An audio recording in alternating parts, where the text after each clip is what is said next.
세관 마약 수사 외압 의혹이 걷잡을 수 없이 번지는 가운데 합수단 발표 직후 후 단 하루 만에 백혜룡 경정이 89쪽짜리 현장 검증 조서를 전격 공개했습니다. 내부 파견 수사관이 직접 문서를 공개한 것은 극히 이례적이며 합수단과 경찰 간의 정면 충돌로 상황은 급속히 고조되고 있습니다. 백혜룡 경정은 합수단이 일부 영상만 편집해 공개했다며 사실 왜곡이라고 공개적으로 반박했습니다. 합수단은 전날 발표에서 초기 경찰 수사가 부실했고 통역인 부재로 허위 진술이 오갔다고 지적했지만 백경정은 이 결론 자체가 잘못된 전제에서 시작됐다고 주장하고 있습니다. 그가 공개한 현장 검증 조서는 2023년 11월 10일과 13일 이틀간 진행된 총 89쪽 분량입니다.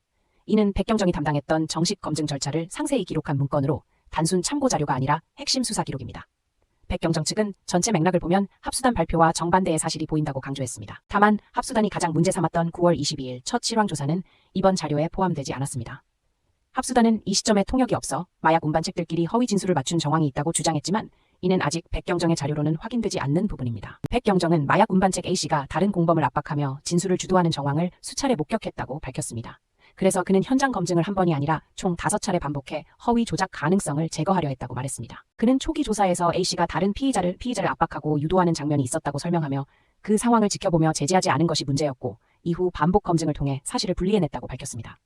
즉 초기 경찰 수사가 허술했다기보다 피의자의 조작을 끝내 찾아내기 위한 과정이었다는 주장입니다. 백경정은 최종 검증본에선 A씨가 회유나 통모를 시도했음에도 불구하고 각 피의자들이 결국 자신의 경험과 사실을 특정했다고 강조했습니다.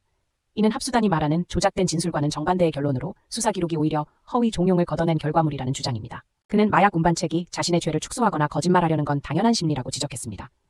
따라서 반복 검증을 통해 허위 통모를 캐치하고 사실을 분리해 특정하는 것이 현장 검증의 본질이라는 설명입니다. 이는 합수단의 초기 수사 미흡 결론과는 정면 배치됩니다. 결과적으로 이 사건은 단순한 마약 수사를 넘어 검찰 합수단과 파견 경찰 간의 공개 충돌이라는 초대형 사안으로 비화하고 있습니다. 백경정의 문서 공개는 내부 수사 불신이 극대화된 상황을 드러내며 향후 정치적 파장까지 불가피해 보입니다. 지금 핵심은 두 가지입니다. 첫째, 합수단 발표와 백경정의 조서 중 무엇이 실제 사실에 더 가깝느냐. 둘째, 이 사건이 단순한 수사 착오인지 아니면 외압 편파 수사 논란으로 이어질 구조적 문제인지입니다.